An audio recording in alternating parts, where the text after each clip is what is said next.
ओम शांति। 26 मई 1969। अव्यक्त बाप दादा के महावाक्य हैं, संपूर्ण स्नेह की परख। सभी किस स्थिति में बैठे हो, लगन में बैठे या मगन अवस्था में, किस अवस्था में हो। ज़्यादा समय लगन लगाने में जाता है या मगन रूप में हो। अपनी चेकिंग तो करते होंगे। अच्छा, सभी की यही इच्छा है कि हमारे पेपर की रिज़ल्ट का मालूम पड़े। विशेष सभी के दिलों में यही संकल्प चलता रहता है। तो आज रिज़ल्ट भी सुना देते हैं। सभी ने जो भी लिखा है, यथा योग यथा शक्ति, टोटल रिज़ल्ट यही कहेंगे कि बाप में निश्चय बुद्धि तो है, लेकिन जितना बाबा में निश्चय है उतना ही बाप के महावाक्यों में, फरमान में निश्चय बुद्धि होकर चलना, वो अभी पुरुषार्थ में 50% देखने में आता है। बाप में निश्चय तो 100% है, लेकिन बाबा के फरमान और आज्ञाओं में निश्चय बुद्धि होकर के जो फरमान मिला और किया, ऐसे फरमान में निश्चय बुद्धि मेजॉरिटी 50% की रिज़ल्ट में है। ऐसे ही टीचर में निश्चय, लेकिन उसकी पूरी पढ़ाई जो है उसमें पूर्ण रीति से चलना, वो भी अपनी अपनी परसेंटेज की रिज़ल्ट है। ऐसे ही गुरु रूप में सतगुरु है, ये पूरा निश्चय है, लेकिन उसकी श्रीमत पर चलना, उसकी टोटल रिज़ल्ट 50% तक है। सिर्फ बाप, टीचर, सतगुरु में निश्चय नहीं, लेकिन इस निश्चय के साथ साथ उसके फरमान, उसकी पढ़ाई, उसकी श्रीमत पर भी संपूर्ण निश्चय बुद्धि होकर चलना है। इसमें कमी है जिसको अभी भरना है। स्नेह की निशानी क्या है? संपूर्ण स्नेही की परख क्या होती है? उसका मुख्य लक्ष्य क्या होता है? अब आप सभी ने जो सुनाया वो ठीक, लेकिन फिर भी ये स्पष्ट करने के लिए, जिसके साथ जिसका स्नेह होता है उसकी सूरत में उसी स्नेही की मूरत देखने में आती है। उनके नैनों से वही नूर देखने में आता है। उनके मुख से भी स्नेह के बोल निकलते हैं। हर चलन से स्नेही का चित्र देखने में आएगा। उसके नैनों में वही देखने में आएगा। उसमें वही स्नेही समाया हुआ होगा। ऐसी अवस्था होनी है। अभी बच्चों को बाप के संस्कारों में अभी फ़र्क है। जब समान हो जाएंगे तो आपके संस्कार देखने में नहीं आएंगे, वही देखने में आएंगे। एक एक में बाप को देखेंगे। आप सभी द्वारा बाप का साक्षात्कार होगा, लेकिन अभी वो कमी है। अपने से पूछना है, ऐसे स्नेही बने हैं? स्नेह लगाना भी सहज है। स्नेही स्वरूप बनना ये फाइनल स्टेज है। तो पेपर की रिज़ल्ट सुनाई। एक तो ये कमी। दूसरी बात, जो सभी ने लिखा उनमें स्नेह शक्ति की जो रिज़ल्ट है वो बहुत कम है। जितनी सहन शक्ति होगी उतनी सर्विस में सफलता होगी। संगठन में रहने के लिए भी सहन शक्ति चाहिए। फाइनल पेपर जो विनाश का है, उसमें पास होने के लिए भी सहन शक्ति चाहिए।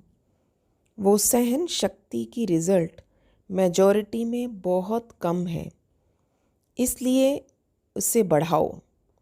सहन शक्ति कैसे आएगी? जितना जितना स्नेही बनेंगे, जितना जिसके प्रति स्नेह होता तो स्नेह में शक्ति आ जाती है। स्नेह में सहन शक्ति कैसे आती, कभी अनुभव किया है? जैसे देखो, कोई की माँ बच्चे की माँ है, बच्चे पर आपदा आती है, माँ का स्नेह है तो स्नेह के कारण उसमें सहन शक्ति आ जाती है। बच्चे के लिए सब कुछ सहन करने के लिए तैयार हो जाती है। उस समय स्नेह में कुछ भी अपने तन का, परिस्थितियों का कुछ फिक्र नहीं रहता। तो ऐसे ही अगर निरंतर स्नेह रहे तो स्नेही प्रति सहन करना कोई बड़ी बात नहीं है। तो बाबा कितना सुंदर इशारा दे रहे हैं। स्नेह कम है इसलिए सहन शक्ति कम है। ये है आप सभी के पेपर की रिज़ल्ट। अब 1 मास के बाद रिज़ल्ट देखेंगे। वहाँ 3 मास बाद पेपर आता है, यहाँ 1 मास बाद इसी रिज़ल्ट को देखेंगे कि स्नेही रूप कितना बने। मुख्य है निर्भयता का गुण, जो पेपर में नहीं दिया था क्योंकि उसकी बहुत कमी है। 1 मास के अंदर इस निर्भयता के गुण को भी अपने में पूरा भरने की कोशिश करनी है। निर्भयता कैसे आएगी? उसके लिए मुख्य क्या पुरुषार्थ है? निराकारी बनना। जितना निराकारी अवस्था में होंगे उतना निर्भय होंगे। भय तो शरीर के भान में आने से होता है। ये 1 मास का चार्ट पहले बता देते हैं। कुमारियों का ट्रेनिंग क्लास पूरा हुआ, ये भी पूछेंगे सहन शक्ति, निर्भय और निश्चय की परख जो बताई कहाँ तक है। इन तीनों बातों का पेपर फिर लेंगे। कुमारियों से बाप दादा का स्नेह विशेष क्यों होता है? कौन सी खास बात है जो बाप दादा का खास स्नेह रहता है? क्योंकि बाप दादा समझते हैं अगर इन्हों को ईश्वरीय स्नेह नहीं मिलेगा तो और किसी के स्नेह में लटक जाएगी। बाप रहम दिल है ना, तो रहम के कारण स्नेह है, भविष्य बचाव के कारण विशेष स्नेह रहता। अब देखेंगे बाप दादा का स्नेह का जवाब क्या देंगी।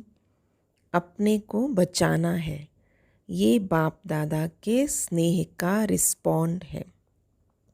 किन किन बातों से बचाना है मालूम? 1, मनसा सहित प्योरिटी हो, मनसा में कोई संशय ना आए। दूसरी बात, अपनी वाचा भी ऐसी रखनी है जो मुख से कोई ऐसा बोल ना निकले। वाणी में भी कंट्रोल, मनसा में भी कंट्रोल। वाचा ऐसी रखनी है जैसे साकार में बाप दादा की थी। कर्म भी ऐसा करना है जैसे साकार तन द्वारा करके दिखाया। आपका कर्म ऐसा हो जो और भी देखकर ऐसा करें। ये है कुमारियों के लिए खास। और किससे बचना है? संग दोष से बचना है। एक और विशेष बात, अब बहुत रूप से, आत्मा के रूप से, शरीर के रूप से आप सभी को बहकाने वाले बहुत रूप से सामने आएंगे, लेकिन उसमें बहकना नहीं। बहुत परीक्षाएं आएंगी, लेकिन है कुछ भी नहीं। परीक्षाओं में पास कौन कर सकता है? जिसको परख पूरी होगी। परखने की जितनी शक्ति होगी उतना परीक्षाओं में पास होंगे। परखने की शक्ति कम रखते हो, परख नहीं सकते हो कि ये किस प्रकार का विघ्न है, माया किस रूप में आ रही है और क्यों मेरे सामने ये विघ्न आया, इससे रिजल्ट क्या है। ये परख होने के कारण परीक्षाओं में फेल हो जाते। परख अच्छी होगी वो पास